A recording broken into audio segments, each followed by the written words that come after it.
That's it. Okay. Okay, so welcome everyone. So my name is Phil Backbury. For those that don't know me, I recognise a couple of faces. And I am a property developer. I also own and run my own specialist lettings agency, and I am the Property Investors Network host for Manchester North PIN. So a little bit of involvement in property. I'm also work with Shimon from on some of his HMOs. So he's asked me to come on and do some specialist talks just to add a bit of detail in and around how we operate when it comes to one of the key creative strategies, which is HMOs. Now, where's everybody based? Is anybody based in the Northwest? Anybody further afield? I am in Manchester. Yeah, Manchester. Anybody further afield? Anybody London or Birmingham or? I'm in the southeast. Okay. I'm in Lovely. London. Okay. Okay. So some of the things that we'll talk about over this next 2 sessions, because you've got 2 1-hour sessions with me that he's booked in for us, will be relevant to HMOs in general, and then some of them will be based on practical examples of when we start talking about things like yield examples and so on, will be more specific to my area, but it still gives us an example of how it works. So does anybody have any HMOs? Anybody have any? No, it's okay to say no. And then is anybody interested in HMOs? Yes, I am. Or should we just bin it off now? No. So HMOs is one of the 2 key creative strategies. So the way that my mind works when it comes to creative strategies are you have 4 walls and a roof, okay, in the same way that a baker has a cake. All right. So if you imagine those 2 things are the same, if I have a cake and I am a shop, what I can do is I can take one cake, slice it up into pieces, and sell off the pieces for a higher profit than I would if I sold off the cake. Okay. And HMOs and service accommodation units are like that. The only fundamental difference between a HMO and a service accommodation unit is one is selling a room rate and one is selling a night rate.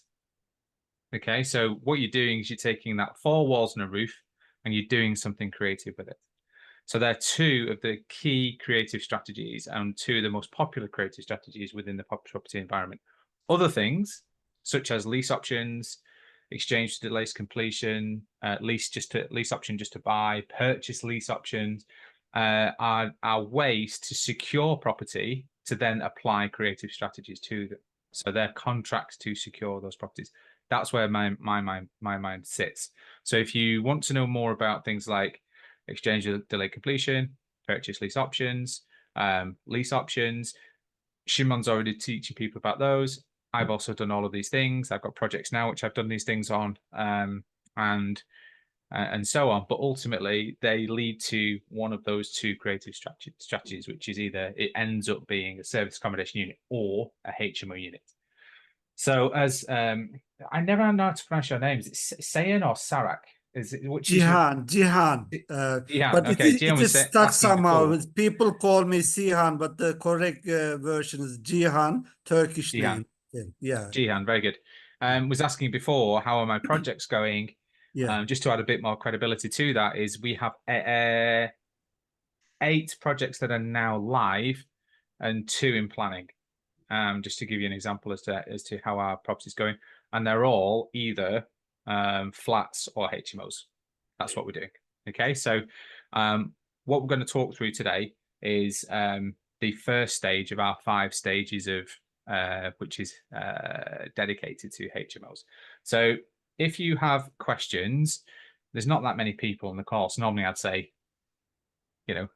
raise your hand or something like that, but just unmute yourself and ask the question. But if you could, what I will do is I will also give time for you to ask those questions. And if you're watching this on a recording, we're going to do some practical examples. So what I'll say to everybody now is everyone got at least a pen and a piece of paper as a bare minimum, and then access to Google. Okay, so if you've got pen, paper, and Google, we're going to be okay. All right, so there's a couple of practical examples at the end of this session. So I'll get obviously at the end you can ask questions about me, my background, and so on and so forth, but I don't want to spend too much time with that because I want to add as much value as I can within this time period. So I'm going to start the slide. I've got a slideshow that I'm going to start now, and then I'm then going to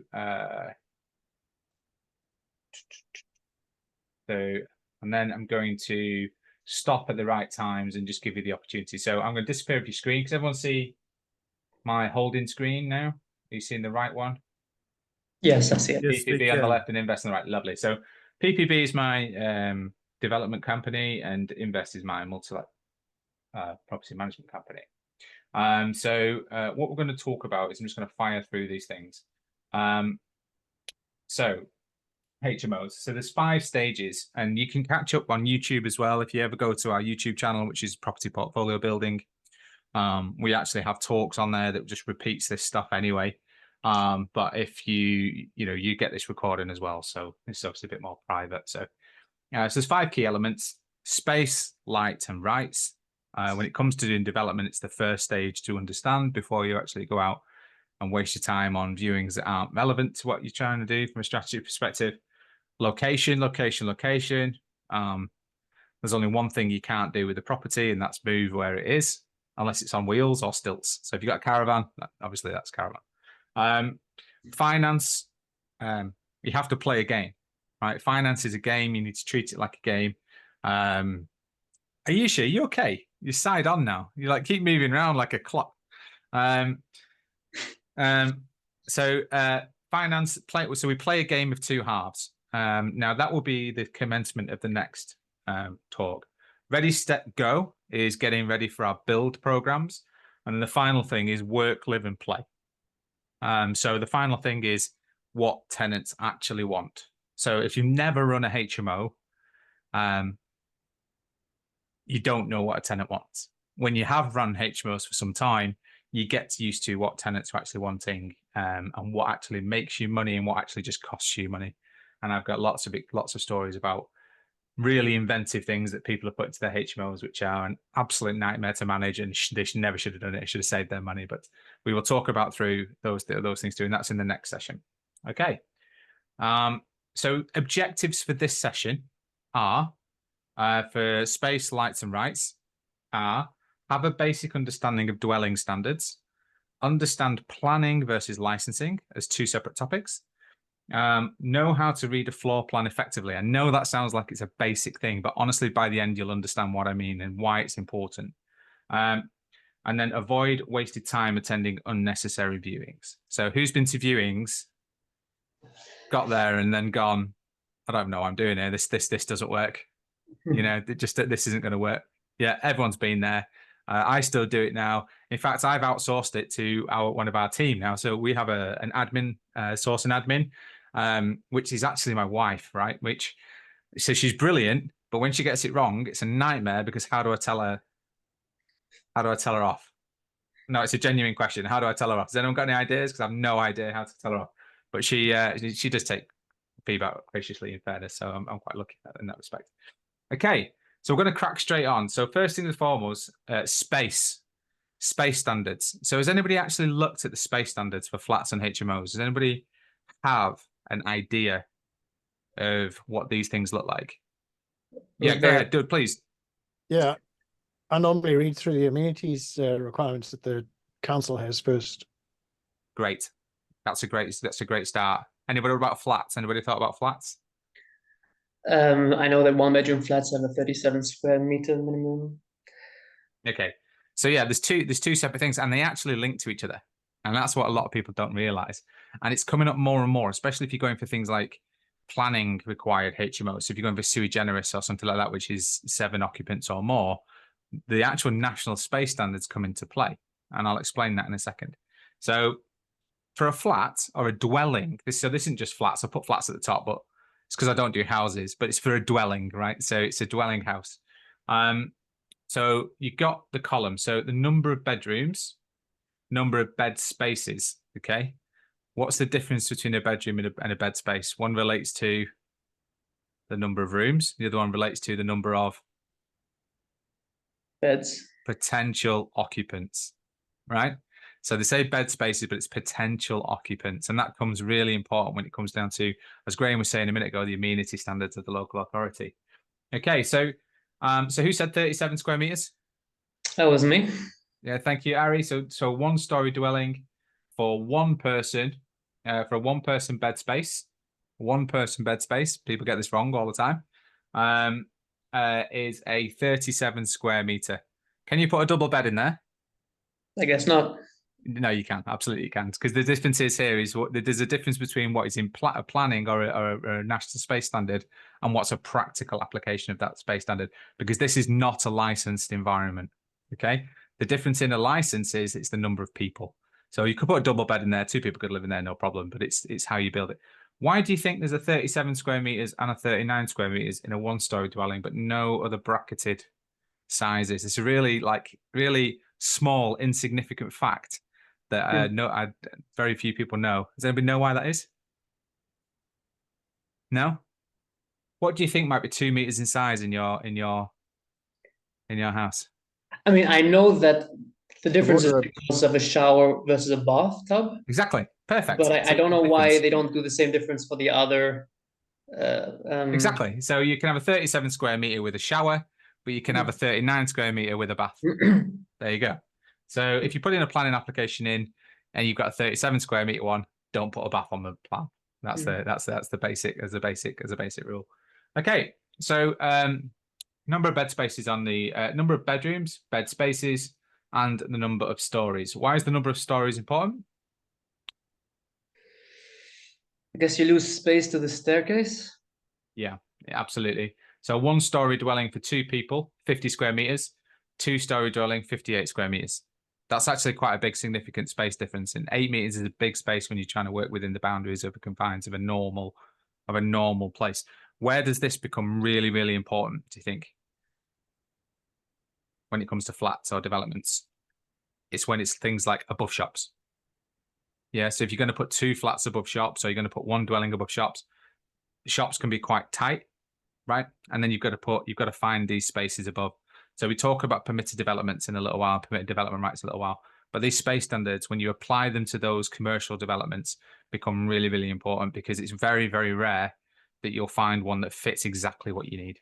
And then you do find one, hang on to it with both hands. Built-in storage. Has anybody ever cared about built-in storage when they're looking at their plans? No, nobody cared. Well, I never cared. And then on the 21st of March this year, all my planning applications came back. We now have the Places for Everyone framework in the UK. And now I have to demonstrate in all my planning applications the built-in storage on my plans. 21st of March, 2024, it now matters. Okay, so hot off the press, what a nightmare. Yes, go ahead, Ari. Included though in the 37 square meters, or is that additional? So you need another extra square meter, so up to 38 now. It's not meters. It's just the number of units. Okay, and you can calculate this into the square footage. Yeah. Oh, sorry, it is square meters. Sorry, yeah. So it is square meters, but it's basically the number of units. I didn't get asked the square meters. I just got asked the number of units. It probably is square meters, thinking about it, because they're all square meters, aren't they? But the planning officer didn't ask me that. He just asked me how many units I was putting in. Probably is square meters, technically, actually, thinking about it. Okay, at the bottom, national light, not national light, should be natural light. Natural light is required in all habitable rooms. Okay, that makes sense, right? What doesn't class as a habitable room? The temporary room. So what might class as a temporary room? Living room. A temporary room, something like a shower or a corridor. Something that you're going to spend very little time in. You're not going to dwell in there, and therefore it doesn't class. Okay, so natural light required in all habitable rooms, which means that any room, including a living room and bedroom, will require natural light. Natural air ventilation with a star is required in all habitable rooms. What does that mean?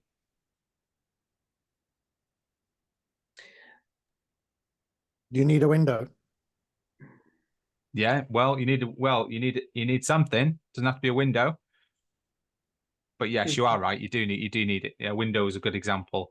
So natural air ventilation. What happens if you're on ground floor flats next to a motorway? Is a window the best idea? I guess you can use some kind of air filtering system. Yeah, exactly. A mechanical air ventilation system for natural air is the same. So you can use natural ventilation systems. It's not the same as an extractor system. Your extractor fan that you put in your kitchen is not the same as something that swaps the quality, the air quality. And actually, it's been shown that air quality can be better if a mechanical ventilation filtered system is in place. The only problem is you have to maintain them. So wherever possible, a window is always better because then you don't have to maintain that other than make sure it's able to open. Okay, I'm going to move on from that because we're here to talk about HMOs mainly. But what I would say is 2-story dwellings, 5 persons, 1-story dwellings, 5 persons, sizes. You see those sizes? 4 bedrooms, 5 bedrooms. They're not too far away from the license standards if you're going for a double story, if you're going for double rooms, etc., etc. So it's worth noting that those national space standards are now being looked at by the planning officers, and it's not just the licensing amenities that are being looked at. We've just had to make amendments to our drawing for a 6-bed to 10-bed in line with the planning with the Places for Everyone national standards for space, which isn't the same as the amenity standards for a council. Okay, because that's a licensing issue. Okay, so hasn't impacted us massively just yet. We've been able to do it, but it's worth noting that I would expect at some point that the national space standards will come into play for HMO as well. Okay, so national licensing guidelines. What does that mean? What's the difference here between a national space standard and a national license guideline? What's the difference between those two things? One comes under licensing, the other one comes under not licensing. Planning. Great. So planning, yeah, great. So the licensing guidelines for HMOs and the planning guidelines for what you can and can't do are totally separate. Does everyone understand that? And that's just because you get something that it qualifies under planning doesn't mean you're going to pass when it comes to licensing. Yeah, something that passes under building control doesn't necessarily mean you're going to get signed off by the licensing officer if there's a specific license requirement. They are quite similar and they do run in tandem. But things like fire alarm systems, that's what usually trips people up. Kitchen sizes, there's no necessarily planning standard for a kitchen size as long as you meet the habitable space standard. But on a HMO, there is a license requirement for kitchen sizes. So it's things like that you really, really need to be careful of. Okay, so very, very simple. A room used for sleeping by 1 adult. 6.51 square meters. A room used for sleeping by 2 adults, no smaller than 10.22 square meters. Room used by sleeping of children of 10 years and younger, no smaller than 4.64 square meters. Now, we don't do children's home based HMOs. We only do professional. Now, if I'm putting a room used for sleeping by 2 adults and I'm going for a double room at 10.22 square meters, am I going to apply for a 2-person license for that room?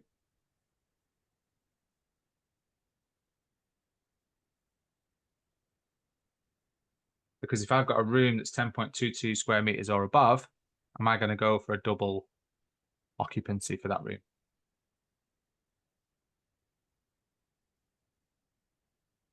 Maybe is the answer. That's why nobody can give me a straight answer. The answer is maybe. And the thing that causes the maybe is the license. I could apply for the license, but it doesn't mean I'll meet the planning requirement for my HMO. Does anybody know the difference? Does anybody know what the planning class for a HMO? C4. C4. For how many occupants? Once you hit 3 unrelated occupants. But it's up to 6 occupants, right? C4 is a small HMO, so it's up to 6 occupants. Licensing is for you know, the number of people as well. So if it's up to 6 occupants, I can have a I can use my C4 planning class. If it's above 6 occupants, I have to use a different planning class. Anyone know what that one is? Sui We're going to touch on it generis. again. Sui Lovely, generis. sui generis, correct. And do you know what that means in Latin? No, sorry. A class of its own. There you go. On its own. On its own. Okay. A class of its own. Yeah, absolutely. So if I've got 4 bedrooms or 5 bedrooms in my HMO, and I want to provide good quality HMO, so I'm going to go for above double rooms because I want people to enjoy their space. I want them to be able to have guests over, right? I want them to be able to have somebody sleep in their room if they need to. You know, the religious people can close their ears if they want to, but guests stay over in HMOs. So I've gone above to 10.22 square meters and I've got 5 rooms. Am I going to apply for a license for 2 people for those rooms?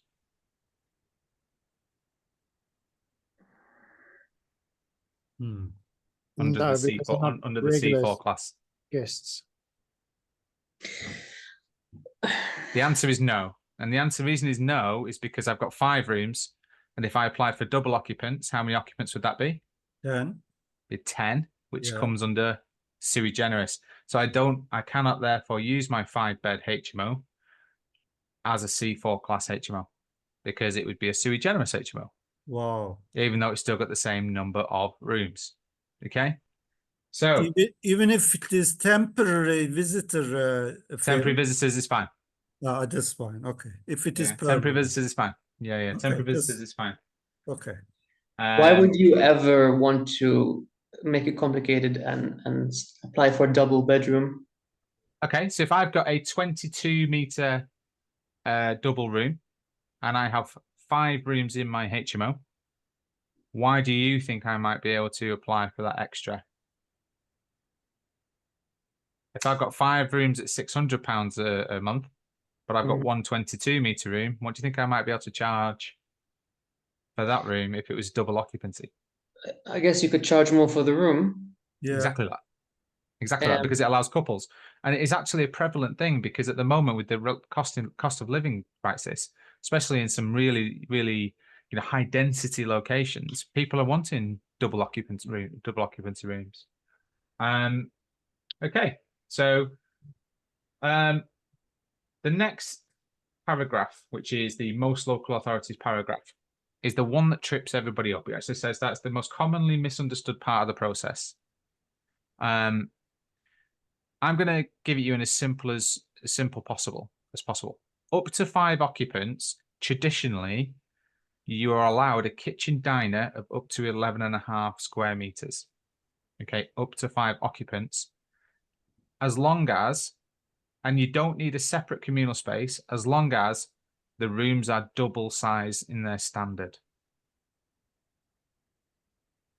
Okay. So if I've got 5 rooms above 10.22 square meters, regardless of occupants, even though licensing is meant to refer to occupants, but they are double rooms for 5 occupants, I can have a kitchen diner 11.5 square meters. If I have 1 room of single size, I will either have to provide a larger kitchen diner as a general rule of thumb up to 19.5 square meters, or provide a separate communal space. Okay. It is the most commonly misunderstood thing. So when you go and look at your amenity standards, as Graham was touching on before, we're going to go and have a look at some council amenity standards in a little while.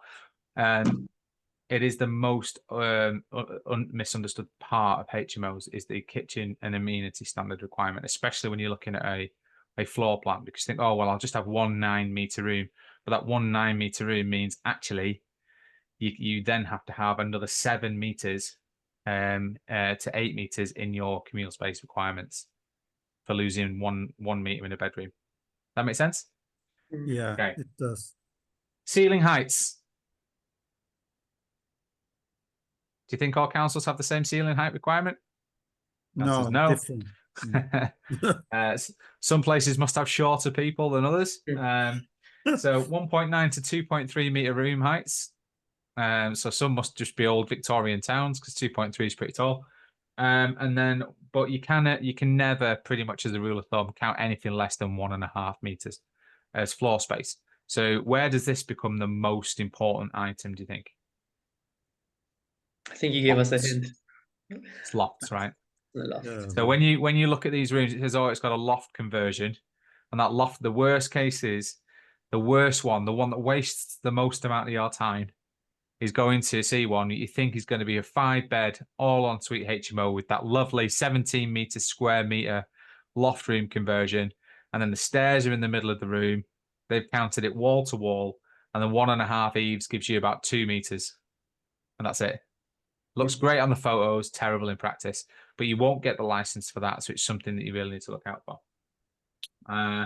So bathrooms and shower rooms, there's no size standard. I mean, I wouldn't do anything too small. I recommend leaving 2.5 square meters before you get your architect involved as a general rule of thumb. Your architect can probably be a bit more, considerate when he thinks about which way the shower opens, or whether or not you sink, whether or not your knees are going to bang on the sink or whatever. But I mean, I try and leave 2.5 square meters as my general rule of thumb. Okay. Any questions on any of that? Are you confused enough yet?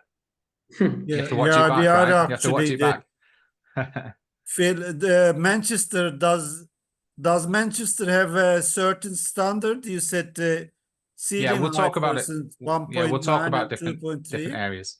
Hmm. Yeah, we'll talk about it. Don't worry about ceiling heights right now. It's not the main concern. The main concern is the overall sizing. But anything lower than 1.5 on loft conversions to building regs. And the thing that I always ask the agent, and here's the trick: has the loft been signed off by building control?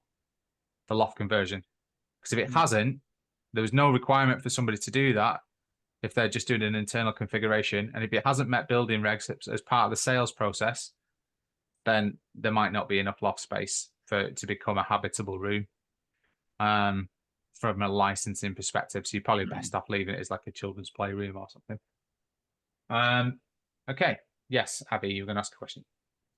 Is the bathroom space included in the 6.5 square meters, or No. separate?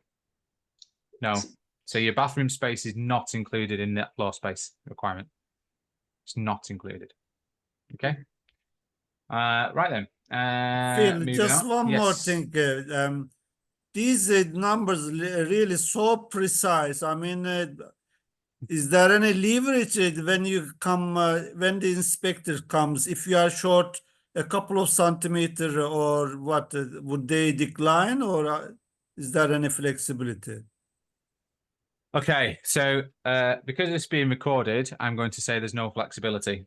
However, okay, to cover however, yourself. Okay, I'm yet to see a license officer get the tape measure out. you have one. Okay, that's Okay. interesting. However, you do need to submit plans as part of your. So it depends. So if you have your building regulation drawings made up, and then your builder later says to you, listen, I'm gonna have to move this door or this, practically I can't do it, and then that loses you 10 centimeters or whatever, then you're probably going to get away with it, right? But also that is the national licensing guideline. It isn't necessarily the local licensing guideline. So as an example, there's two towns near me, both begin with B. One's Bury, one's Blackburn, right? Bury, 10 meters, Blackburn, 12 meters, double room. Don't know why, just is. Once you get licensing, or once your HMO is active and then they change the size in future, are you okay? Yeah, they won't be. Yeah, you can't. Yeah, so once something's done, it's done. I mean, it's a bit like, well, see, licensing is a bit of a grey area because they are coming back to people on licensing issues now. But certainly from a planning and building control perspective, once you're done, you're done. Planning and but from a building, licensing might change. Licensing is always different. It's a bit more grey. But again, I mean, it's very difficult it's very difficult for somebody to change something once it's done, right?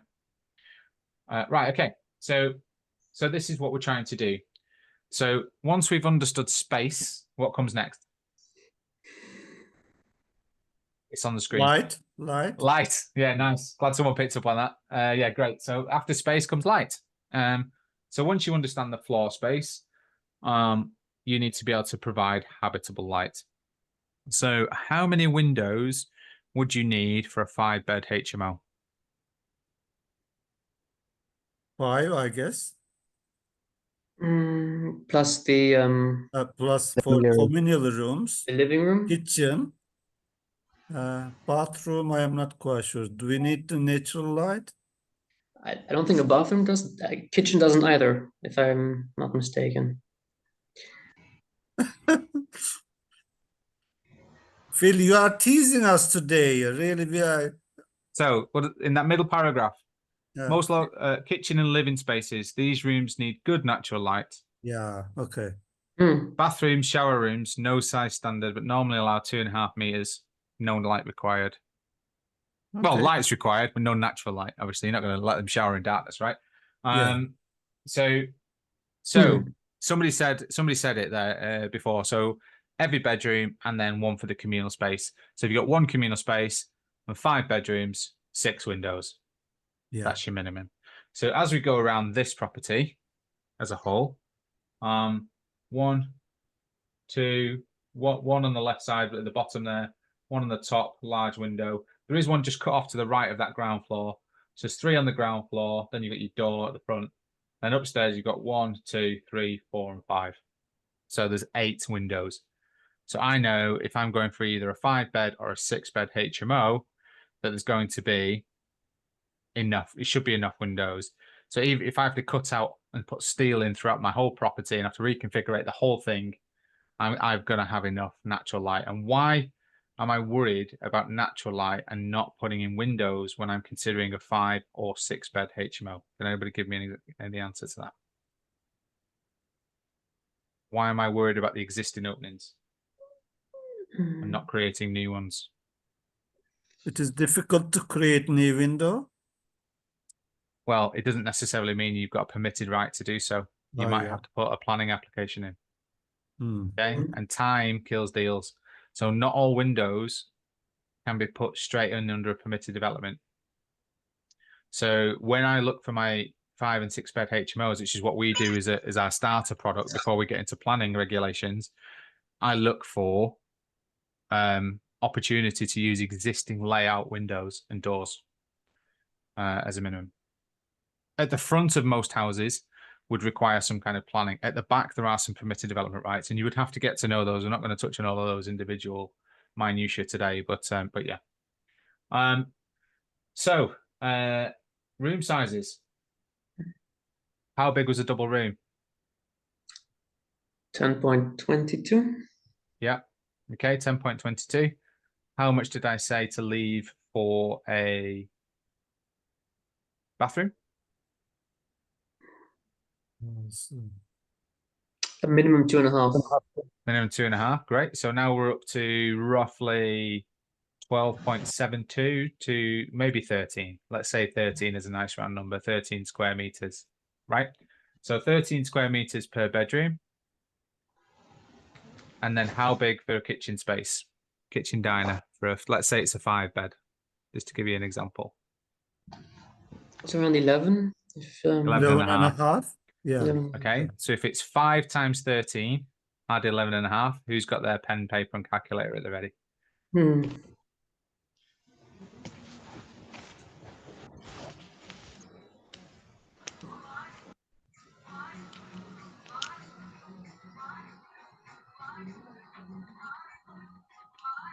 Okay, so you had 76.5 just for bedrooms. Just for And- bedrooms and the kitchen diner, 76 and a half. Mhm. What do we need to be able to travel around a property? Always space. Always Yeah, space. And if I'm putting en suites, if I'm putting 5 en suites into a room, what else might I need? Light.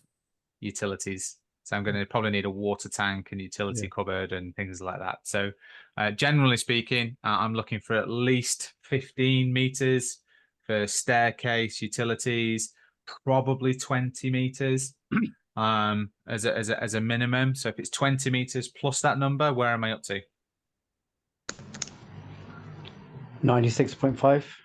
96.5. So if I want, which is our starter product, a 5-bed ensuite HMO with a shared kitchen diner, what's my minimum size standard? 96.5 square meters. Perfect. 96.5. How big's this?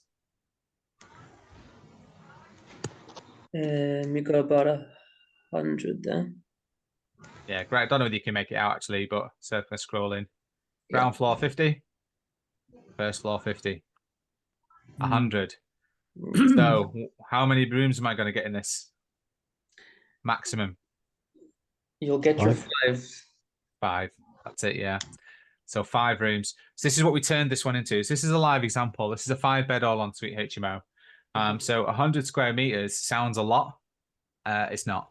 Does anybody know why I want 5 and 6-bed HMOs as a minimum, even though I can do 4 and 3? Does anybody know, hazard a guess why that might be? More cost effective, profitable. Well, it's both of those things, but there's a fundamental reason as well. I'd say your utilities will not be that different. Utilities isn't that much different. So from a profit, well, I'll give you an example. As a profitability point of view, it costs a lot of money to do this work, right? So new utilities, water tanks, kitchen diner, en suites, and the amount you spend per room is very, very costly. So if your purchase price, generally speaking, plus those costs starts to work at around 4 beds. So 3 beds, it's not going to work, generally speaking, for an ensuite HMO. 4 beds, you kind of get some profit, but you kind of in the like single let territory. Your 5th room is your clear full. That room should be profit, right? So 5 and a bit of the 4. You know, if I'm on 650 quid for my 5th room and I've got a bit of the 4, let's say 250 quid from there, I'm at £900 profit. So yes, that's why I want my 5. But on a fundamental basis, a 5-bed ensuite is the minimum that we have found that you can get a commercial valuation. Oh, okay. Okay, that's why we do it in that way. Okay, so as per the previous drawing, this is on the left side. This is the left side, and then on the right side, this is the right side. And as we scroll in, you'll see bed 1, 10.3 square meters. The ensuite is here, and you can see my mouse. 10.3 square meters. Ensuite directly below it, so I'm on the top left. Ensuite is accessible. Kitchen dining, that says 14. It's a bit blurred. So that says 14 square meters for the kitchen diner. And then on the right side, we've got bed 2, which is 12.5 square meters. And then on the right side, we have 3 rooms with bed 4 at 10.2, it's 10.22. And then bed 5 at 10.3, and then bed 3 at 11.2. So like we said before, I can have 11.5 square meters. I've got 14 because I've got 1, 2, 3, 4, 5 double rooms. Okay, that's 5 double rooms, not including the size of the shower spaces. We as a brand want ensuite rooms because I want to make sure it's not a house. I really want to make sure it cannot be viewed as a house. Right. Somebody's going to ask a question. No, I'm guessing because you want to have a commercial valuation, which will give you a higher GDV. Well, I'm going for the higher rents, and I'm going to put en suites in, and I'm going to do all those higher branding things. And to be honest with you, I couldn't necessarily do that on the value of the properties in my particular area, and then have a bricks and mortar valuation. So this particular property we bought at 165,000. It needed fully gutting, but the end valuation was 330. Just to give you that, we spent about 105 grand on the renovation, and there's fees and finance costs and stuff like that. On a 5-bed. Yeah. Phil, before you move, you mentioned about the natural light windows, for instance. I understand at the back of the house, you have a permitted development right. You might open a natural light space. Am I right? Well, No. It's not always the case. I mean, there's lots of things that come into play. There's space between two dwellings. You can't overlook. There's lots of different things, and I don't really want to get to the minutiae of that today. Yeah. I would recommend that you read up on the permitted development rights, and I do touch on them in a little while. How about the site? Let's say, imagine a end terrace. At the end, there is a possibility you can open a window. Is it too difficult? Is it the same again? That's more likely to require planning. Oh, okay. Thank you. Yeah. Anything that's facing a road is more likely to require planning because it's facade, it's front and side facade elevation. But I mean, I would read up on this. Okay. Before you attempt it. Thank you. Okay, so we talked about licensing. We're going to talk about planning. So please, it's now 9:20, so we've got about 10 minutes. Please don't fall asleep. So I'm not going to turn off at 9:30 unless you want me to, because we did start a little bit late. I've probably got about 10 minutes over that, so we will continue. So please don't fall asleep. So there's 4 phrases here: permitted development with prior approval, full planning, and certificate of lawful existing use or development. Okay, has anyone not heard of any of them? It's okay to say yes. I'm not super familiar with all of them, but I have a rough idea what they are. Okay, so permitted development means I can just do what I want, up to as long as I'm within that permitted development. Permitted development with prior approval means I can do what I want, but the council also needs to make sure that I'm meeting their highway standard, their waste management plan, all of those types of things. So that I still need to tell them that I'm doing it, and they need to tell me that yes, you do tick those boxes. Full planning is a full planning application. A certificate of lawful existing use or development is something I tend to need if something has changed in my environment. Okay, and with HMOs, what might change if I own a HMO? If I've developed a 5 or 6 bed HMO, what might change in my area? Has anyone heard of Article 4? Yeah, of course. Yeah. So if it I is Article don't 4. have Article 4, and then Article 4 comes in, and I own a HMO and I want to sell the HMO, I'm going to have to apply for a certificate of lawful existing use or development. So the certificate usually comes in when something is retroactive? Well, if you want to prove the planning, the existing lawful use or of that unit or the development that you've done, Right. you need to prove it. So if you're selling something, the solicitor will go, prove you're allowed to do this. Okay. So permitted development. From a HMO perspective, you have a Class C3 dwelling house, which is a house or a flat. That's what I live in. That's what most people live in. To Class C4 small HMO. That's what I lived in when I was a student and when I was a young professional. That's what I lived in there. So HMO is for up to 6 persons, as we've already discussed, 6 occupants. This is classed as a change of use under permitted development. And it can be removed under an Article 4 direction. All councils have Article 4 directions in place already. They're usually used for conservation. Okay, so it's a conservation direction. Permitted development classes for works are different and wholly separate. So there's a massive difference between a change of use and a works permitted development. So as I was being asked a moment ago, can I change these windows? That's a works permitted development. Can I convert a C3 to a C4? That's a change of use permitted development, and they are completely separate. Okay, this really comes into play more when you're doing things like permitted development with prior approval for like big commercial into flat developments, because people say, oh, I'm going to change the use in the internal from office to residential, and then I'm going to put in these 3 windows, and then all of a sudden I go, stop. You can't do that. A permitted development allows you to change the use. It does not allow you to put windows in. Okay, so that's the difference in those 2 things. So works permitted developments, and this is what you were asking me before. Alterations to roof, windows, curtilage, hard surfaces, all those sort of things. I'm not going to keep this on the screen for very, very long because it's not really relevant to what I'm talking about today.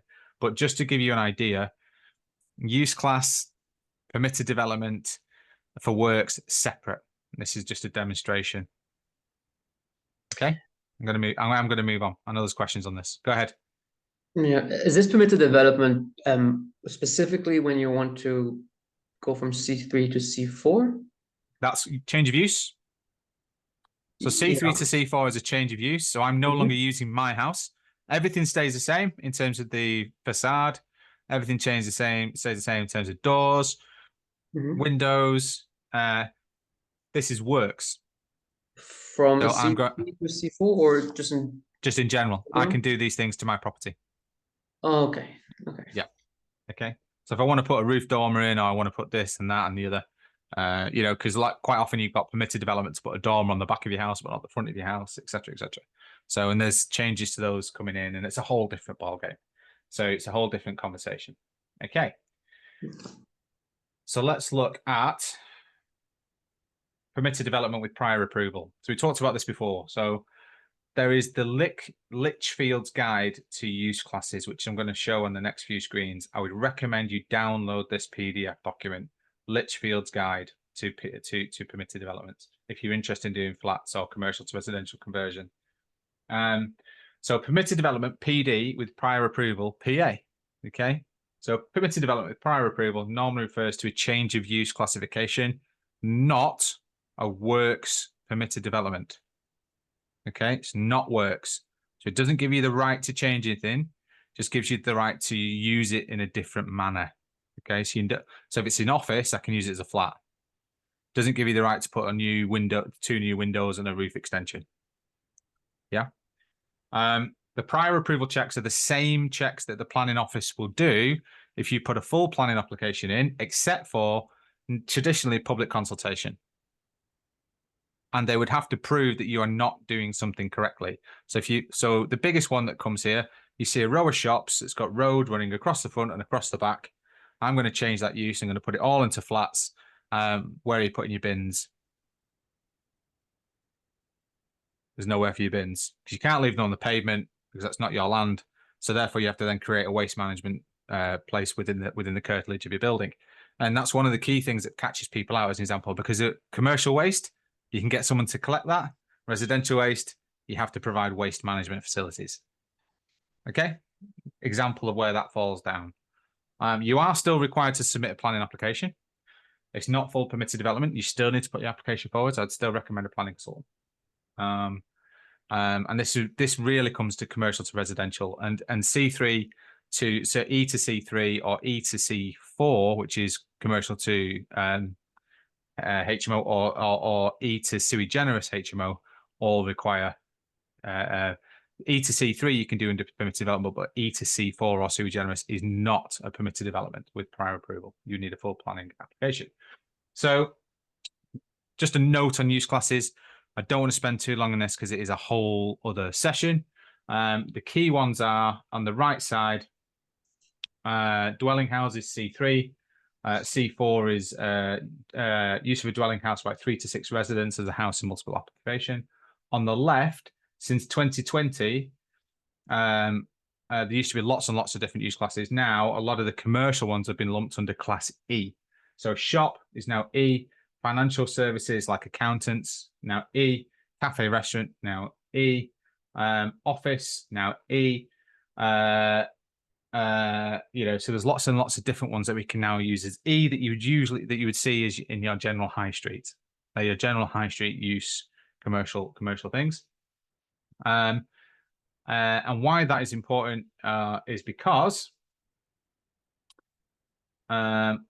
some permitted development changes. So it's not just C3. So if people are interested in hotels, people are interested in doing like service accommodation or change of use for that type of stuff, you can do some stuff within that. But the key one on here, residential, there you go, Class C3 to Class C4, permitted development class, and Class C4. Of course, you can go back to Class C3 if you want. So you can use a HMO as a house.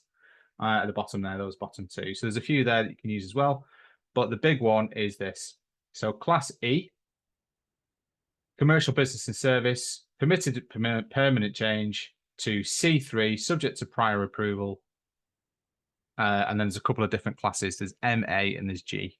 Okay, the main two. So MA means you can change the whole thing. G means you can put two above a commercial unit. Most people are looking at MA as the one that they're always looking to do. more restrictions on PD and on Class G. So Class MA means you can convert everything. Class G means you can only do the uppers.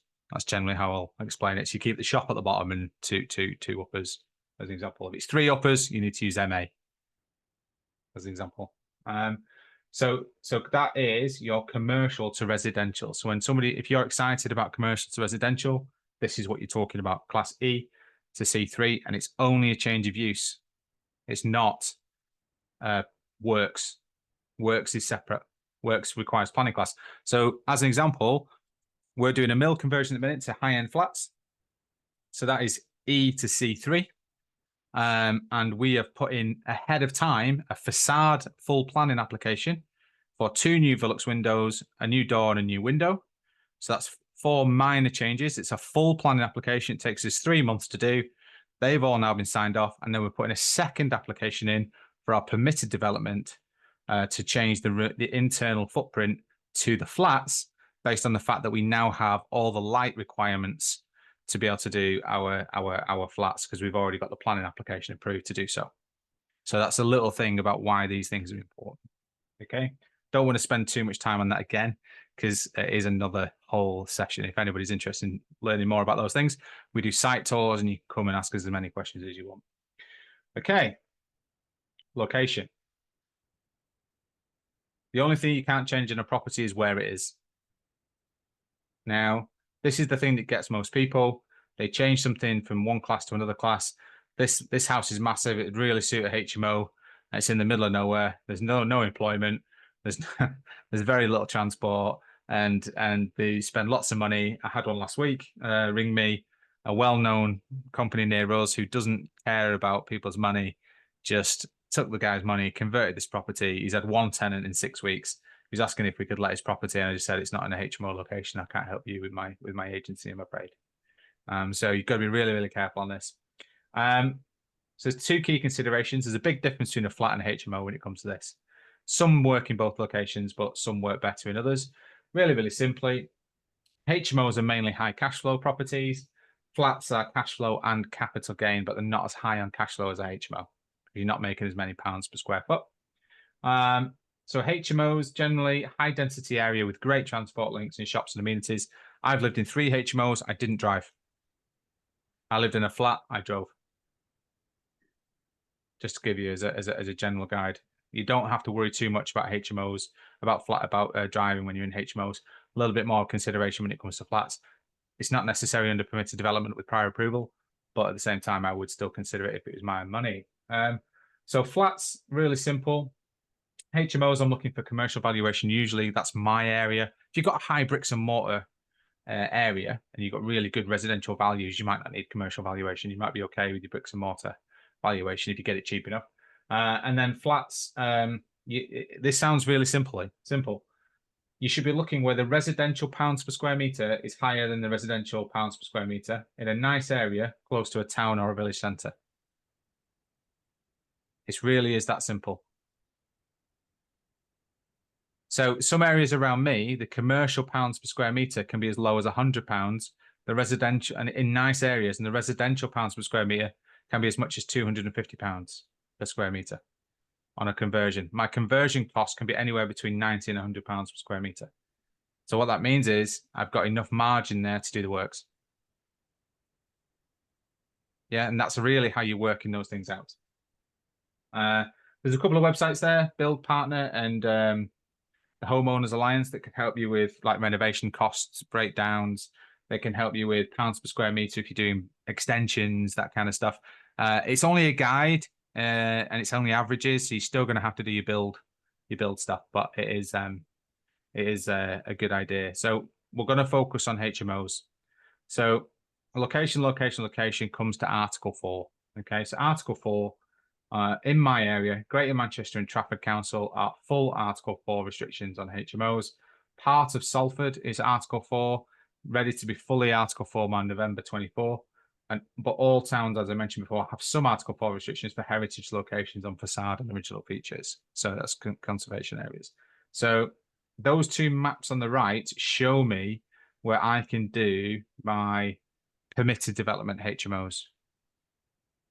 So this is how I operate. I have my maps that tell me where the properties are that I can do. And when a property comes up in those spaces that's close to the M60 or it's close to a train or a tram, I'm interested because I know I can do an Article 4, a non-Article 4 conversion under permitted development, and therefore I know I can do that without having to worry about any planning application. So really key is that you go away and wherever your investment area is, you understand the Article 4 directions in your location. It's also really important to understand the density of your population and whether you've got how much of an increasing population that you have. So as an example, this is one of the things that we track. So the census data is a magic piece of information because it tells you how many people live in your area. So this is the population density by Northwest. So Liverpool is number 1 and Manchester is number 2. They're the biggest cities. You'd expect that, right? However, what you can see is apologies for the arrows. I couldn't get it to snip without the arrows. So what those 3 columns are on the right side is 2001, 2011, and 2021. It's over a 20-year period. Okay. Liverpool's grown by 7%, Manchester 27%. So, and the thing about Manchester is it's in a more central location and it's surrounded by Bolton, Warrington, Sale, Salford, Blackburn, Rochdale, Oldham, Stockport. So as you're reading down that list, you start to form this picture that actually this area is very highly dense. And it's not just that, but it's got in that location, about 8 of the top 10 are in Greater Manchester and the surrounding towns. And then on the right side, your growth percentages, Manchester at 27%, Bolton 13% growth. That's a really strong growth. And then Salford, 31%. 31% population growth over a 20-year period. That is massive. What do you think? What do you think caused that? Normally, I would say something like job opportunities. Exactly. Extra, What moved to Salford? extra investment, media city and things Media like that. City, Salford University. Yeah, university as well. Okay. Yeah, Media City and Salford University. They expanded both of those things. Media City is the headquarters now for the BBC, ITV, Channel 4. You know, it's a mass. Honestly, it's massive now. All high-rise buildings, all lovely. You know, who wouldn't want to live there? Whereas 20 years ago, I went on a Joey Holt's pub crawl through Salford in that area, and it was horrible. It was a horrible area. It was all derelict and needed knocking down and all that kind of stuff. All like notices of dereliction and that kind of stuff on. And now it's beautiful, and it's had so much spent in 20 years. That's how quickly something can change. And also proximity to city center also make the difference, I think, Philly. Very close to city center. Yeah. Salford, yeah. So yeah, absolutely. Well, Salford is like, people forget that Salford. So when you said Salford is close to the city centre, Salford is a city Itself, right? yeah, okay. Yeah. But everybody forgets that. They always think Manchester's a city and Salford's a town. But no, Salford is a city in its own right. But it's the forgotten city. It's the one that's forgotten. Everyone forgets it. Apart from those that live in Salford, and I wouldn't tell us somebody that lives in Salford that then they're close to the city because they get really uppity about that. So HMO zones. We've broken down our area through experience into zones. So if you're in the Manchester area, you can take this for free. This is all the research that we've done, and you can use that. And if you don't live in the Manchester area, in your hometown, you can do this. In your home city, you can do this. You can find out by tracking and speaking to sales agents, commercial surveyors, where the best yields are, why they're there, and try and plot out where these areas are. So we've got zones in there where we know if we invest in those areas, we're going to get either better rents and or better yields on our conversions. So we talked earlier about yields being different. So, you know, anywhere between 10 and 12% in Greater Manchester is a general rule of thumb as a yield. Whereas if I'm in Portsmouth or Brighton, I might be at 8, 9, 10% yield for my HMOs. Whereas it's a completely different ballgame. And the difference in those is not the rental income, it's the residual value of the property. That's why the yields are higher in Greater Manchester, because we have a lower average yield. But what that means is I can take something that I can buy at a good rate, add my value through both change of use and property development, and then come out with a commercial valuation at a yield that actually pays me back a lot of the money that I've put in. If that makes sense. So 5 zones is the one that we do. Zone 1, 2, and 3 is what we aim for. Zone 4 we have to look at why we're doing it, and then Zone 5 is really specialist areas, so close to a major hospital, or we've got one where there's a major employment zone where there's 5,000 people working on one site. So we around that area is pretty good. But generally speaking, zones 1 to 3 in our perspective are good. Zone 3 is the main non-Article 4 zones, close to the M60 area, close to the transport networks, the trains, the trams, that type of stuff. That's a really peak area for us. And we're getting somewhere in between of 10 and 11.5% yields, sometimes 12, depending on the surveyor, but generally speaking, it's around those numbers. Any questions on that? See, people are starting to get tired. Right. I let other people talk. I'm always talking. That's all right. Okay, so do you want to do a practice? Do you want to have a go at one? Do you assess something? So this is a real example. Right, okay, so we said pen, paper, and Google. That's what you're going to need right now. We'll Phil, only take 5 minutes. I missed the opportunity. You asked whether we have a question. I was on mute.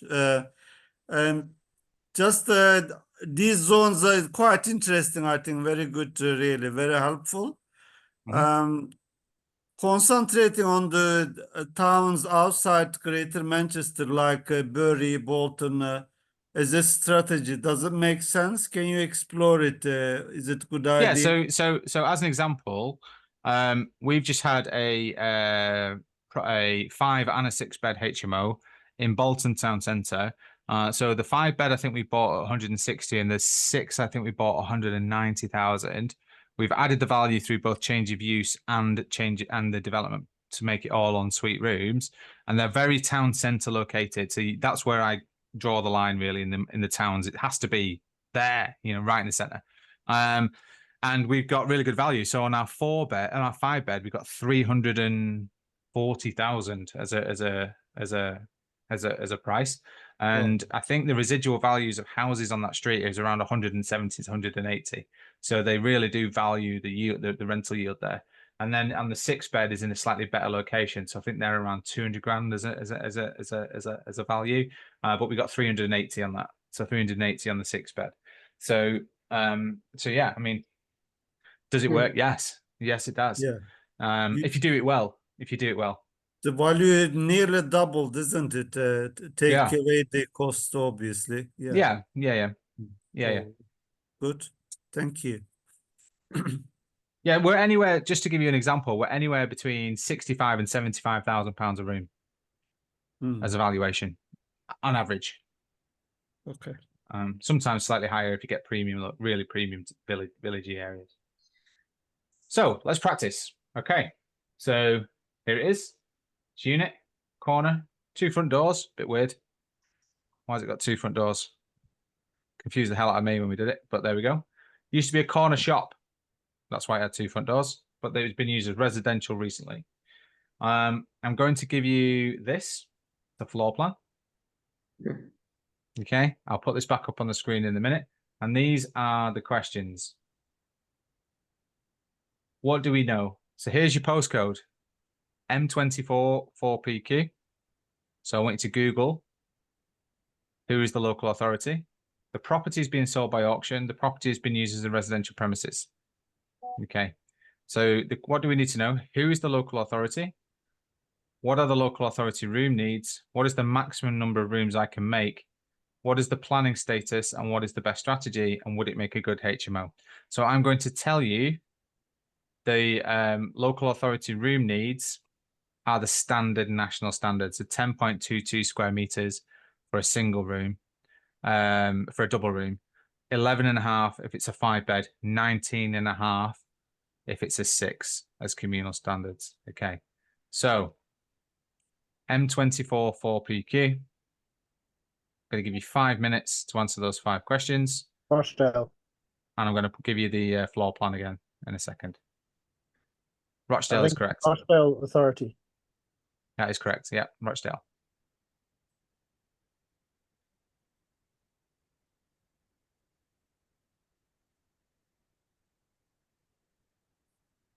Sorry, could you show the questions again? Just trying to note them down. Who is the local authority? What are the room needs? It's double room at 10.22 and either 11.5 or 19.5, depending on whether or not we're doing 5 or 6. And then if I can actually, what I'll do is I will put in the chat the 5 questions.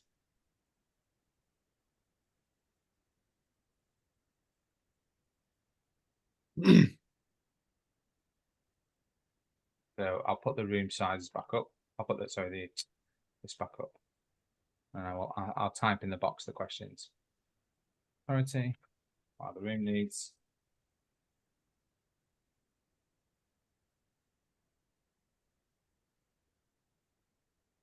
Rooms.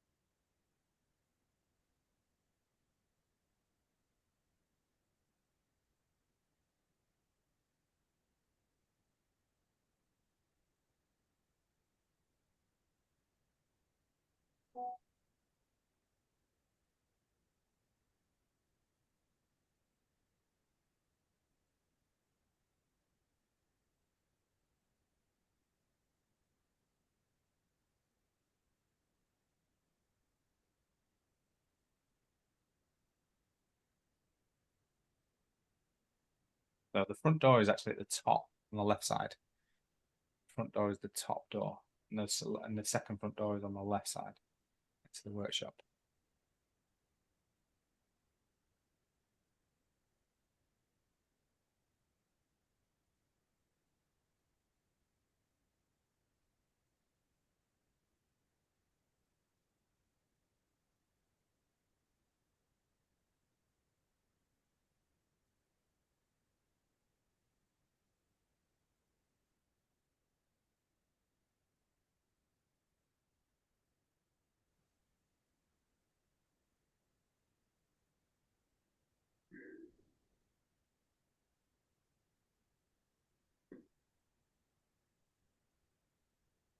Where is the total square meter?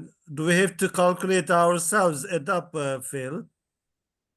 You want me to give you the number? Yeah, Let's say it's 65 square meters. 65. Okay, thank you.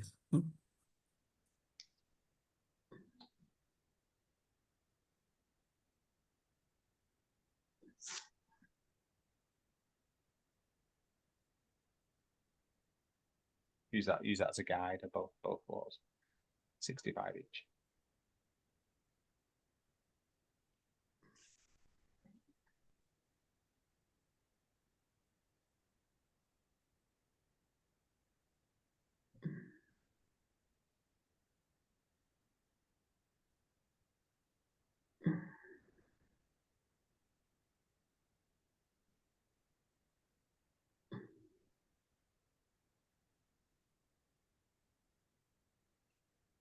Okay, 1 more minute, then we'll come back. Doesn't matter if you get it right or wrong, to be honest.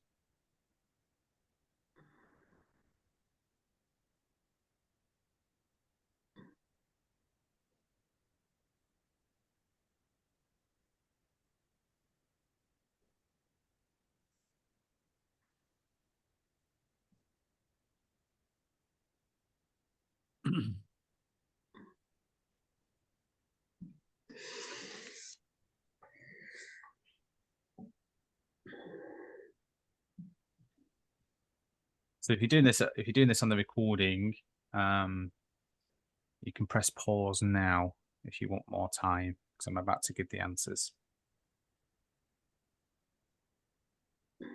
Okay, right then, back in the room. So somebody answered this for us. So M24 is Rochdale. Okay, so it's a large northern town. However, did you make note of the actual HMO? Sorry, the actual full postcode, or did you just take the first half of the postcode? Just the first half. Okay. So yes, it's Rochdale. Okay. So Rochdale housing standards is the housing standard amenity. So if you get to, did anybody get to the Rochdale Council website, or did anyone actually go to that? Yeah. So you can see I the did go, housing but I standards. didn't find anything. Right. Okay. It is there. It is there. So the local authority is Rochdale. So what are the room needs? So 10.22 square meters. I gave you that. What else?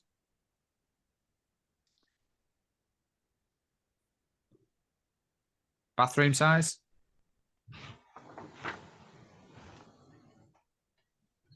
Talked about it earlier. No I- size. If you're going en suite, it's 2.5 as a minimum. So we're looking at 13 square meters as a room standard. So how many rooms did people get for this HMO? How many rooms?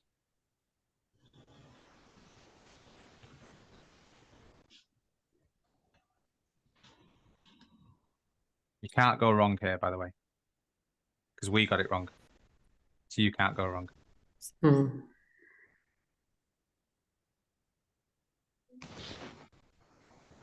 What's the maximum number of rooms do you think we could get into this property? Is it per floor or in total? Total bedrooms. So how many people is this HMO going to service? And I can't work it out that quickly. Sorry. It's okay. I think 9. 9. Wow. Anybody Okay. else?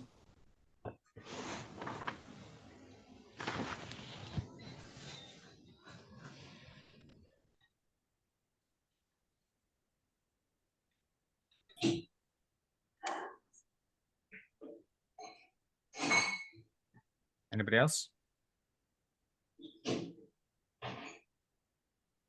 Would they be all en suite, Phil? Yeah, all en suite. No, We only do there en is- suite rooms. There is no way you can have 9. Well, how many can you have? If it's not 9, how many? Roughly 6, I would say. Okay, good. Anyone else? I'm just gonna guess 5 because you probably stumbled Okay. upon a Yeah, complication. okay. Like, it could be. It's okay. So that's fine. So okay. So the first one is space. So I gave you 65 square meters, which on each floor, which gives us 130 square meters to work with as a whole, right? So, so we talked before to say that 100 square meters was the one that we looked at before, right? And how many did we get in there? How many? 5. It was 5. 5. And was it spacious or was it tight? 14 square meter kitchen. 2 of the rooms were 10.2 exactly. You know, it was tight, right? At 100 square meters. Tight, yeah. Yeah. So it's very tight. So it comes down to then the positioning of staircases and all that kind of stuff. So 100 square meters on an 11.5 square meter kitchen for a 5 occupant. How many square meters am I going to add on top of 100 for a 6th room? How many square meters? How many? 10.2. 10.22 plus 2.5, isn't it? So 13 roughly for the ensuite. Yeah. What about the kitchen? And It goes from 11.5 to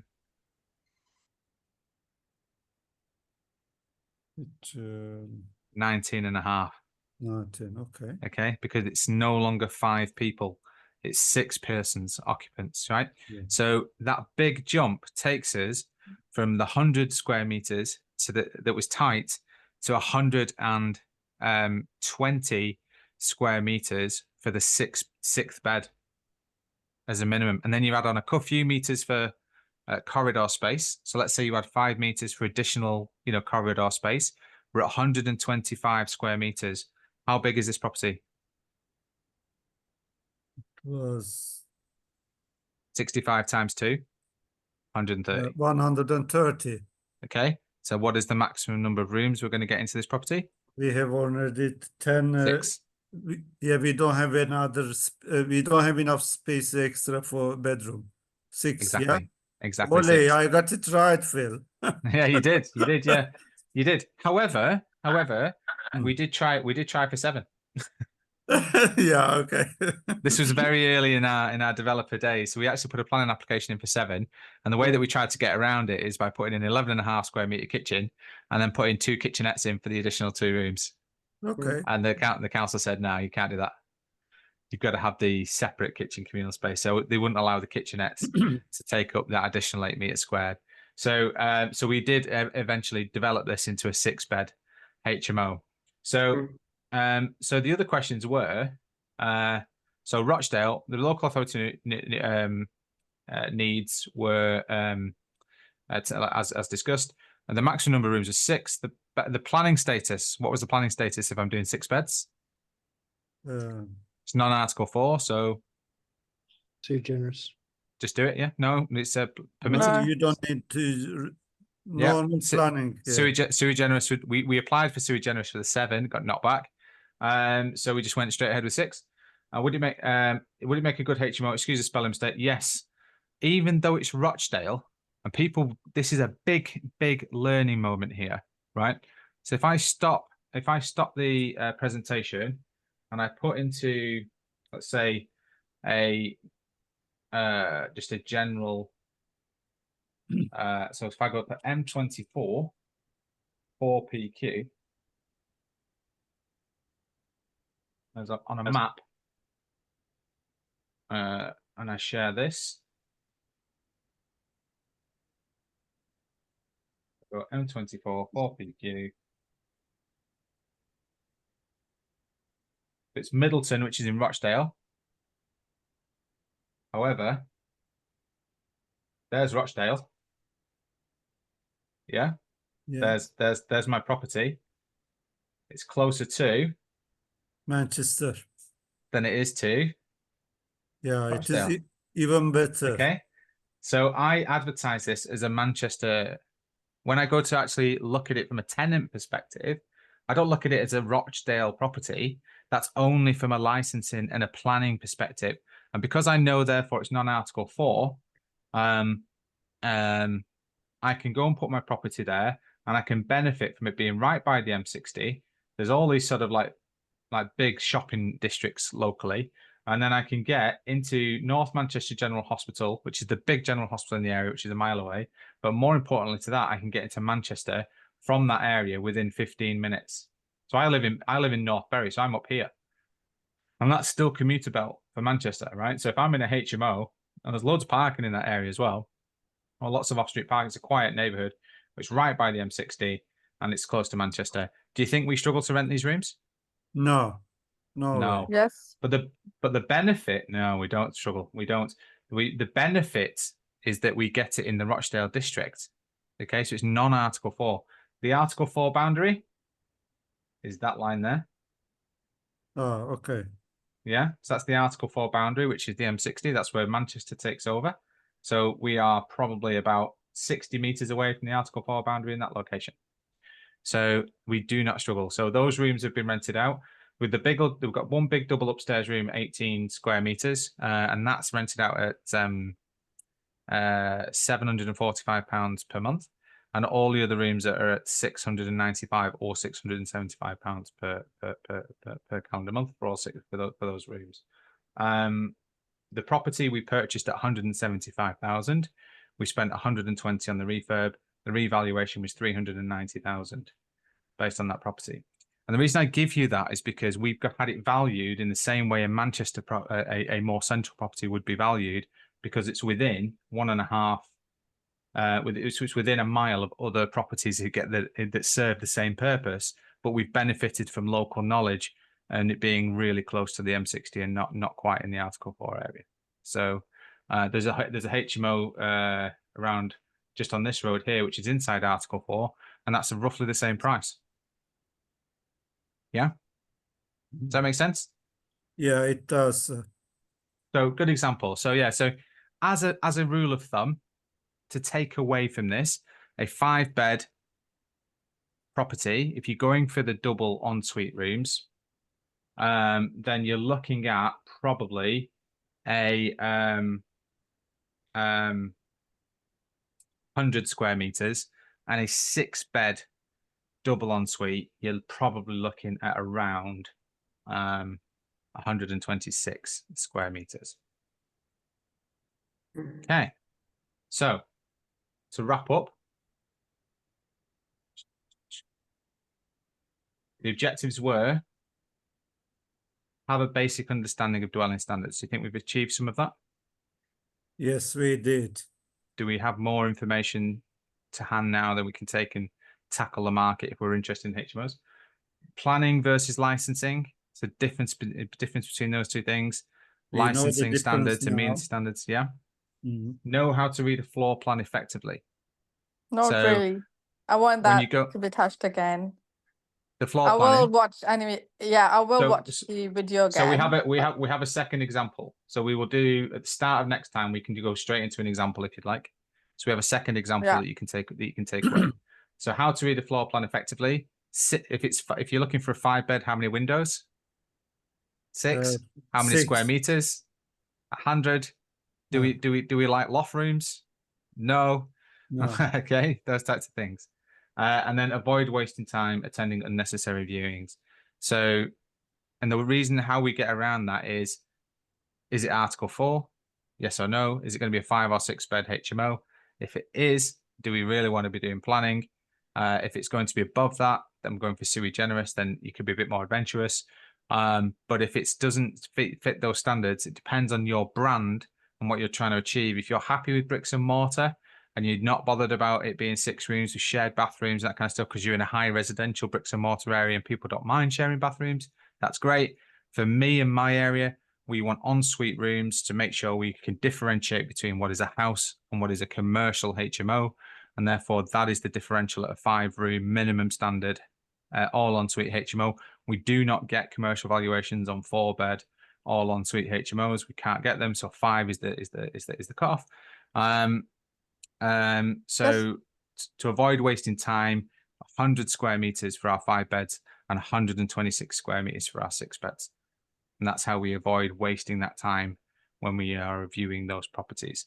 So if there's no floor plan, a good rule of thumb is if it doesn't have 3 bedrooms, it's unlikely going to be able to convert, as a good rule of thumb. If it doesn't have the square meterage. Yes, go ahead, Aisha. Sorry, I just wanted to ask if there is no Article 4 area, so you can convert till up to 6-bedroom without any planning permission, right? Yeah. Well, 6 occupants. 6 occupants, okay. Yeah. And if it's an Article 4 area, then we can't do it without a planning permission. Without planning permission. And I would always question why you're doing a,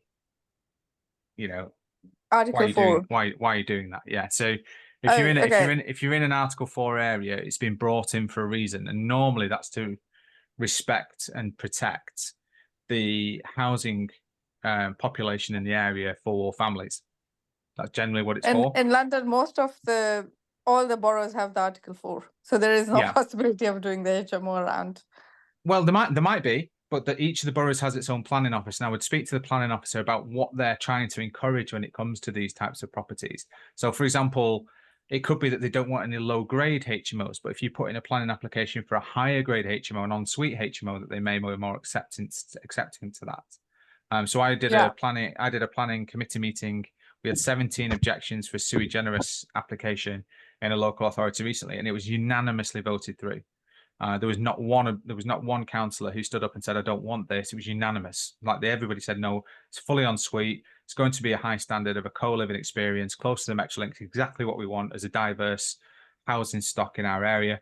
We're going to vote that through, no problems. And you can go and watch that. It's on the local authority website. I actually linked it on one of my social media, so you can actually go and watch that presentation if you really, really want to. So they're not necessarily saying no. It's in the national framework that a diverse housing stock is what's required, and that national framework includes HMOs, because young people and or those who are single working professionals need somewhere to live, as well as students, as well as, you know, working families, and therefore they don't want to discourage that. However, what they don't want is just every, you know, Victorian terrace house to be converted into a HMO. They don't want 3 HMOs in a row. They don't want one HMO in one house in between 2 HMOs. There's all these types of things. So, and sometimes they've got like a 10% rule as well. So they might say, oh, well, if there's 10% or more of the housing stock within like 100 meters, that's already HMO. Chances are we're going to say no.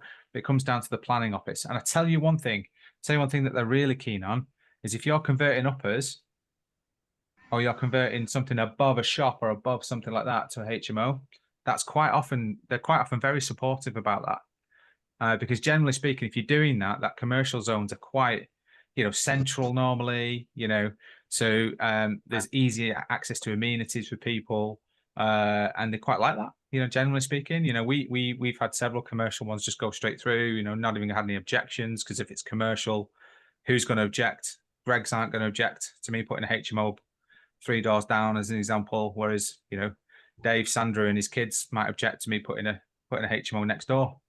So, you know, there's those types of things to consider as well. Who's going to object? That's a really good thing to think about. So On my side of London, to be honest, there's a lot of areas where it's not Article 4. So ooh, don't tell everyone. Keep that for yourself. Whereabouts are you? I'm near Heathrow, so All right, okay. Yeah, very but good. it's just Yeah, so if there's some non-Article 4 areas, then, you know, fill your boots, because they're not going to remain non-Article 4 forever. What do you think happens if you've got a HMO that's non-Article 4 that then becomes Article 4? What do you think happens to that value? value goes up. It will increase suddenly. Yeah, shoot up. Yeah, I've got 3 Well, in an area that's about to become Article 4.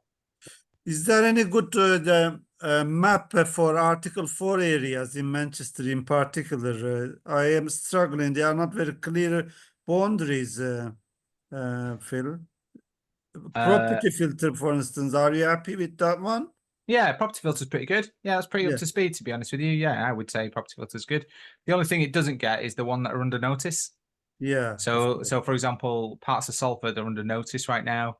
I think Bolton's about to give notice. Parts of Stockport are about to give notice. Yeah. About Article 4. So yeah, you need. I mean, it is going to come in most places. What's that? Okay. Also, you mentioned that the transport link is quite important, really. Trams, for instance, trams route. How important is it while you are choosing location? So the example that we actually ran, there's no tram. No. Okay. Okay, there's not really a train. What there is the M60. Hmm. And there's a main bus route into town. So, you know, and if I'm relying on the M60, what am I going to make sure my HMO has? Parking, Yeah, right? I'm going to make sure there's plenty of parking availability, because different people want different things. So if I've got a car and I want a HMO room, I'm looking for somewhere which is reasonably quiet and secure and has lots of off-street parking or on-street parking, but not necessarily on a main road. I don't want my car getting scraped, you know. So you've got to think practically. Whereas if I'm right by a Metrolink, or I'm near a train station, I'm not concerned about cars. much car. Yeah, parking like, there's quite a few places where we've got HMO. There's like a major supermarket within like half a mile. There's a tram or a train stop within half a mile. I'm not even considering cars. You know, it's not even on my radar of things to do. Whereas I've got one in Bury that I'm doing at the moment, which is a 6-bed to a 10-bed sui generis, close to the major hospital in Bury, right on the M66, which is the main motorway link into the M60 and the commuter belt to Manchester. And I'm actually building car parking spaces in my HMO.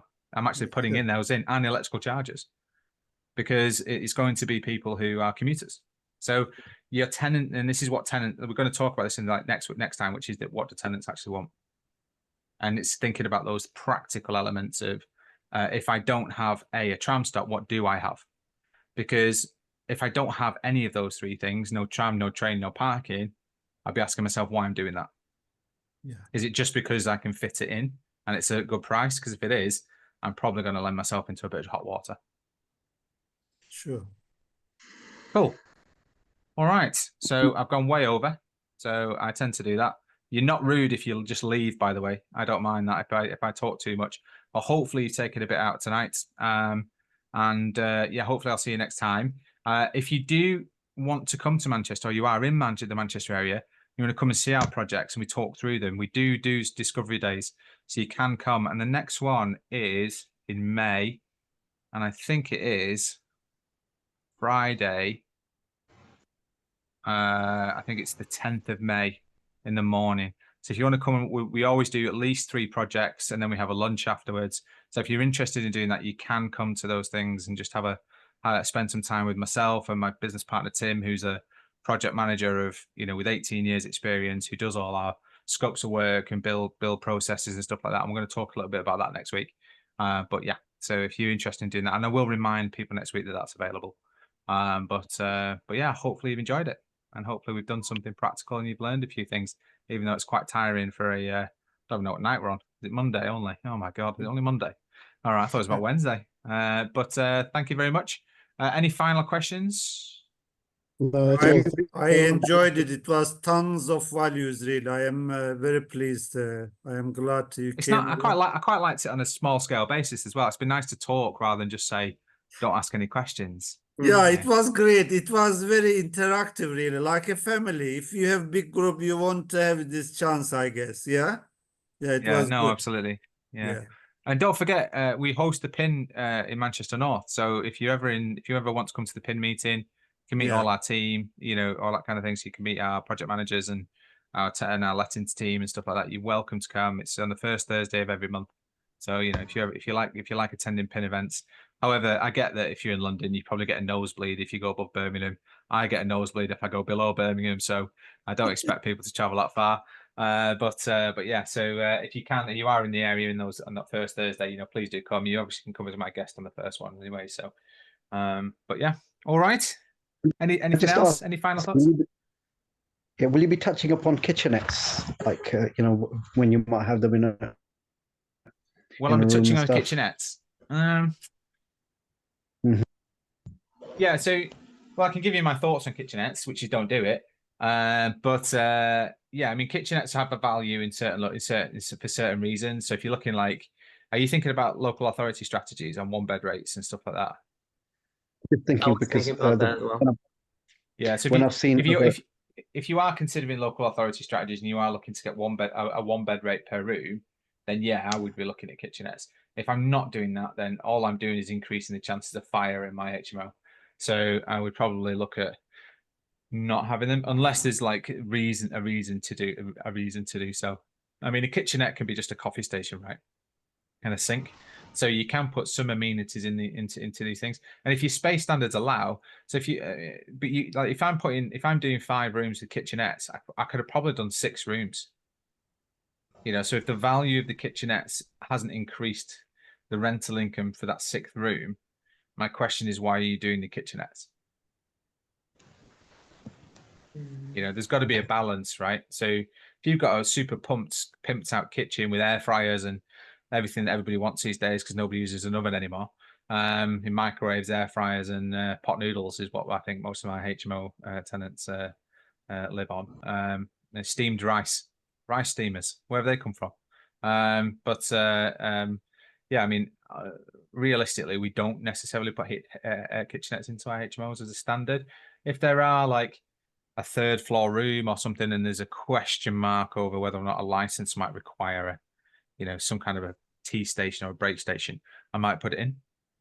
If I'm 2 floors away from my kitchen, but if I'm or if the kitchen standards are really borderline, because the problem is 19.5 square meters for a 6 occupant kitchen, same as a 10. Which is mad, isn't it? If you think that I can do 11.5 square meters for a 5 occupants, 19.5 for 6, but I can also do 19.5 for 10. So if I'm doing that 19.5 for 10 occupants, I might be thinking about kitchen. It's certainly in some of the rooms. It's got. To be honest, I always let the property speak to me, if that makes sense, rather than decide that my brand standard is double en suites. And over and above that, I'm then looking for reasons to do something. Okay. But yeah, I mean, kitchenettes. The trouble with kitchenettes are you have to clean them, and it's not a communal space. So my cleaners can't go into somebody's room to clean the kitchenette. So if you've provided like a hob or a microwave or a kettle, I guarantee you are replacing those at least twice a year. And also there is a risk of being charged extra council tax for units who have a kitchenette, Ravinda. There was No, a there's- discussion. Let's scrap Well, there that. is. Let's Yeah. scrap that. They think did, there is. yeah, okay. Yeah, I don't think there is. I mean, obviously, because it's a HMO room, it's licensed as a HMO room. You can argue that's the cows come home, because you won't meet the space standard for the one bed. And this is the one thing that I'm always concerned about when people are telling me they want the one bed rate. It's like, is it a one bed? Is it a one bed property? No, it's a HMO. So and you're at the mercy of somebody turning around one day and just going, no, that's nonsense. It's a HMO. Yeah. So you can have the HMO rate, not the one bed rate. But I've got a kitchenette. Yeah, well, you don't meet this, but you don't meet the national space standard for a one bed flat. So that's why I'm always nervous about that. That's why I don't tend to look for that, if I'm honest. Even though some of the one bed rates, especially since April 1, have gone up, and there's a lot of people who do that strategy and do it very successfully. I'm a little bit of I'd prefer my end tenant to be in my control and not in the control of political parties.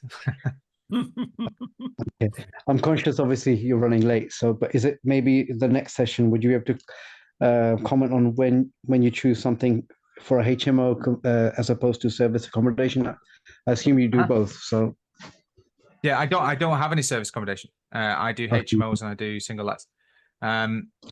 So I do consult with businesses. So I am also a non-executive director. So one of my clients is a service accommodation operator. They do bespoke boutique, and By the Sea is their brand name. So you can't have that. I came up with that. You can't have it.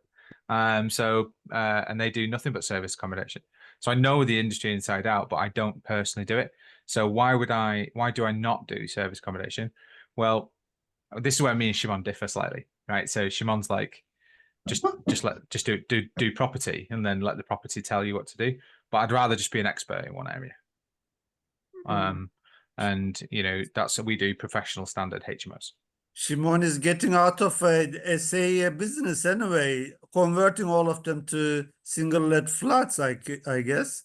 Well, I think some of them, yeah. So, well, it depends if they no longer work as SA, because it's the world has changed, right? Since like SA was massive at the end of COVID, or so you could, as long as you had something you could rent by night, people were renting it by night because they were sick of looking at each other over the dining room table, right? So, because you'd seen the same faces for a year and a half. Greater Manchester was the longest lockdown place in the world, right? So we had like of the available, however many days it was like there was only 20 days that we were not locked down.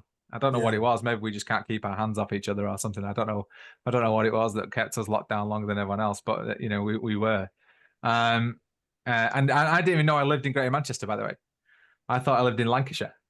I thought I was in Bury was still in Lancashire. Apparently they moved the council boundary, and I only learned it, even though I'm in property. I only learned it when I got locked down in COVID. I was like, "What? I'm in Lancashire? No, I'm not." Yeah, but then I got locked down with everyone else. So, but no. So yeah, I mean, I don't really do service accommodation. I'm not the number one person to talk to about it. I understand the different rules and regulations. I also understand specialist stuff about the C1, C2 regulation, depending on what you're going to do. And obviously I'm up to speed with the new regulation coming in for what the new C5 class or whatever it's going to be. So, but I don't necessarily have in my operation service accommodations that I personally hold. okay. Sorry, sorry, that will be the last question. Just to see, is there any specific criteria when you look for your HMO, or in terms of the number of the rooms or the square meters or the minimum? I understand you mentioned 100. Yeah. But So is there any five beds between 100 and 126 square meters, 6 beds between 126 and 135 square meters. Above that, I'm considering planning applications. Okay. All right, thank you. So it sounds like you don't do LHA tenants who. Well, we have single lets, so we've just handed, and it's not LHA necessarily, but we have a charity. They've just been featured. Did anyone watch Comic Relief? Did anyone watch that when it was on recently? Does anybody watch that anymore? It was Lenny Henry's last Comic Relief, and I don't know whether anyone watches it anymore.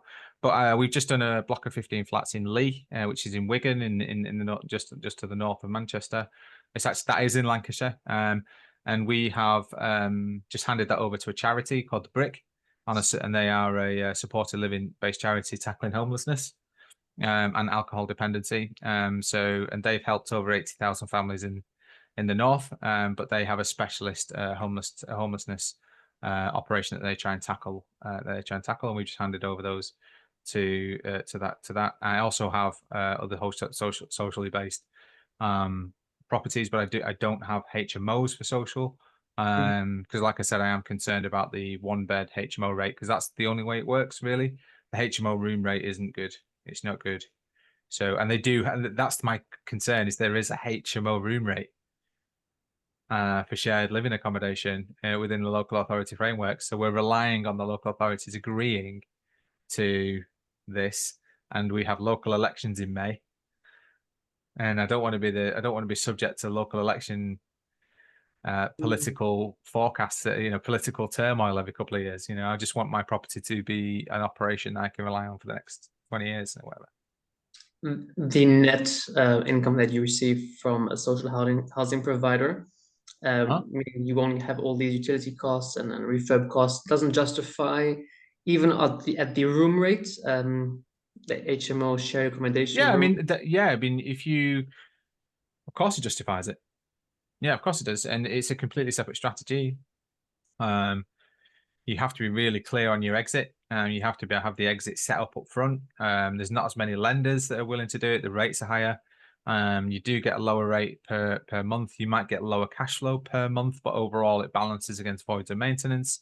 So it's probably equidistant in terms of like the actual annual cash flow. But because we budget for maintenance every year anyway, we're repairing stuff from that budget. It doesn't really, there's no real benefit side by side over the same period of time. There's no benefit. They're roughly the same, in terms of like income. It's just, like you said, hassle. Yes, I get that, but income is different, and security of me knowing that if my tenants leave, I can just get a new tenant is great. Whereas if my lease provider decides after 5 years they're no longer doing it, I'm in a position where I'm selling something that I've only held for 5 years. And, HMOs come into their own, and we always look at year one ROI, year one. But to be honest with you, I've got professional HMOs that are, that are coming up, they're on further down the line that are doing extremely well versus their original wholesale cost. They're all money out, no longer got any equity in those properties. They're 100% profitable. And it does me a really good service. So, I don't want to downsell LHA to anybody because it's a great strategy. And if you get it right, obviously you can make money. I just don't want to be at the mercy of these people who, and have you ever met a counsellor? No. Okay, I understand. It can change overnight as well, the political climate. Regrettably. But great strategy. If you can get somebody who's willing to take it on for 5 years, 10 years, and that kind of, if I'm selling something, I'll try and strap in a lease.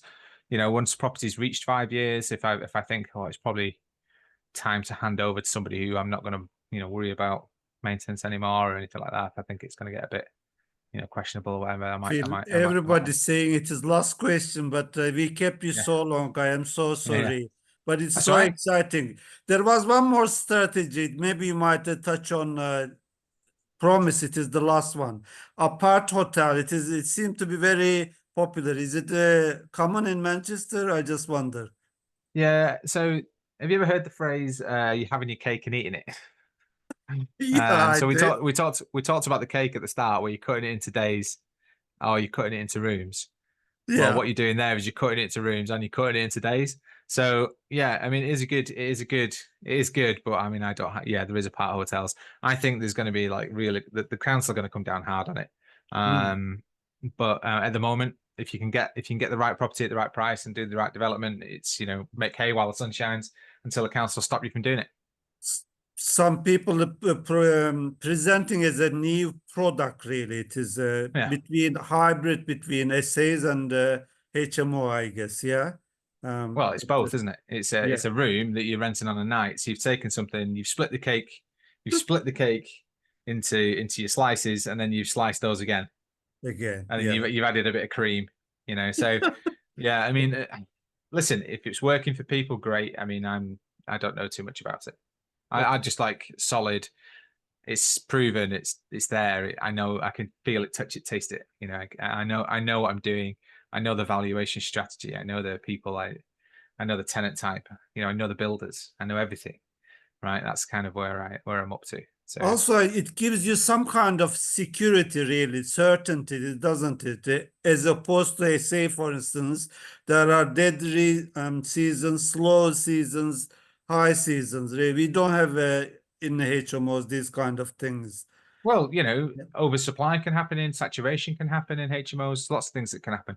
You know, but it's risk, isn't it? And then you've got to back yourself. You've got to back your sales process. You got to, you know, that's why we build it for the clients as well, right? So we don't just back it for ourselves. We take other clients through that journey with us. So we find the property, we do the building, and then we manage it through our agency for them.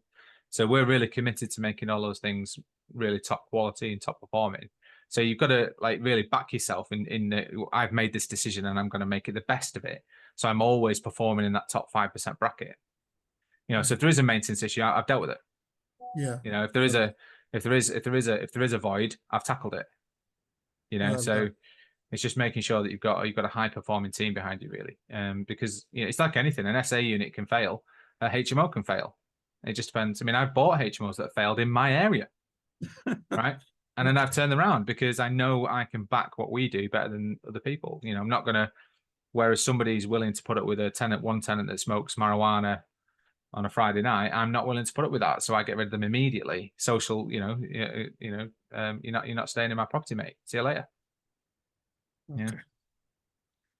So it depends who you've got fighting your corner in all walks of life. It's a people business at the end of the day. So you've got to have the right people in your corner for any strategy, because it's creative strategies. It's higher risk. You've got to have these returns, right? You've got to have the returns backed by the right people, which is why it boggles my mind that somebody would go with a HMO with a high street agency who just does single lets and signs up to the single let rate. Shame. And then they get a call on a Tuesday saying someone stole my milk. And they're like, so, Yeah. you know, They are and then 3 themselves months to later, blame. you know, the property's in pieces, you know. Sure. Anyway, there we go. All right. All Thanks, right. everybody. Have a good evening. Thank you very Take much, care. Phil. Bye.